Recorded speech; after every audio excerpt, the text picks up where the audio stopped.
ဒါအပြင်ကိုအဲ့ဒီထဲမှာအသေးစိတ်ပေါ့နော်ခုနစစ်ကောင်စီအလွန်ကြလို့ရှိရင်ဘယ်လိုမျိုးဖြစ်ကြမှာလဲပေါ့ကျမတို့တော်လိုင်း NUG အပါဝင်တော်လိုင်းအင်အားစုတွေကစစ်ကောင်စီကိုတိုက်တဲ့နေရာမှာတော့တတန်နဲ့ထွက်ပြီးတော့စစ်ကောင်စီမရှိတော့ရင်အလဲအကွဲနဲ့တယောက်ကိုတယောက်ပြန်ပြီးတော့ဟလာအခုကိုရှိနေတာပဲဟုတ်နော်ပုံမှန်လင်းပြောရလို့ရှိရင်လည်းတယောက်ကိုတယောက်ပြန်ပြီးတော့တိုက်ကြတာပြုတ်ကြတာတွေနဲ့ရှိနေမှာလားဆိုတဲ့အမေးကုန်းကအကြီးရှိတယ်ဆိုတော့ဒါကြောင့်ဒီဟာကိုကျမတို့ကနိုင်ငံတကာကိုဆက်သွယ်ဆောင်ရွက်တဲ့အခါသတင်းစကားပေးတဲ့အခါကျမတို့မြေပြင်မှာရှိနေတဲ့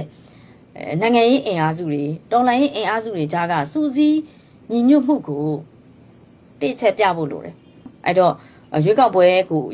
အဖြေမဟုတ်ဘူးဆိုတာတော့သိတယ်ဒါဆိုရင်ဘာလဲအဖြေကဆိုတော့ကျမတို့ဘက်ကအဖြေကကြတော့ဒါခုနပြောတချို့လဲအစ်အနိုင်တိုက်ရေးဒါမှမဟုတ်လို့ရှိရင်စစ်ကောင်စီပြုတ်ကြရေးပေါ့နော်ဒါဒီလိုမျိုးတွေလည်းရှိကြဒါပေမဲ့တစ်ဖက်မှာဟုတ်တယ်စစ်အနိုင်တိုက်ရေးဆိုတာကဒါစစ်ရေးဖြစ်တယ်ဒါပေမဲ့တစုံလုံးနိုင်ငံရေးအရာသဘောတူထားဖို့လို့လောက်ရမယ်ပေါ့နော်ဒီအလွန်ပေါ့စစ်ကောင်စီအလွန်ကာလ plan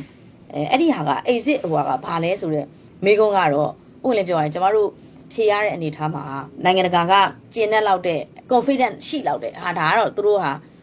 တော်လိုင်းအင်အားစုတွေထဲမှာတော့ဒါကတော့နိုင်ငံတကာကပုံအောပြီးတော့ထောက်ခံရမယ်ဟာပဲဆိုပြီးတော့ confident ရှိ support လုပ်နိုင်မဲ့ဟာမျိုးကတော့NUG မှာရှိကောင်းရှိလိမ့်မယ်ဒါပေမဲ့ခုနရှိတယ်ပေါ့နော်ရှိကောင်းရှိလိမ့်မယ်မဟုတ်ကျမတို့ဒီ strategy ကကျမတို့စဉ်းစားထားချက်တွေဒါ conversation တွေမှာပြောနေဆိုနေတာတွေရှိပေမဲ့ဒီဟာကိုဘလောက်ကထောက်ခံနေတယ်လဲဘလောက်လုံနိုင်မှာလဲပေါ့နော်ဆိုတော့တန်တရားကတော့ဒီဗီဒီယိုကတော့ကျွန်တော်မနေ့ကပေါ့နော်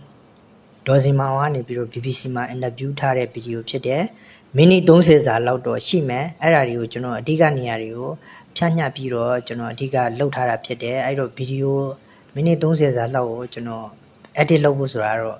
မဖြစ်နိုင်ဘူးကျွန်တော် export ထုတ်တဲ့နေရာမှာဗီဒီယို export ထုတ်တဲ့နေရာမှာတော်တော်လေးကိုပြဿနာရှိတယ်အဲ့တော့အဓိကနေရာတွေကိုကျွန်တော်ဖြန့်ညပ်ကလုပ်တယ်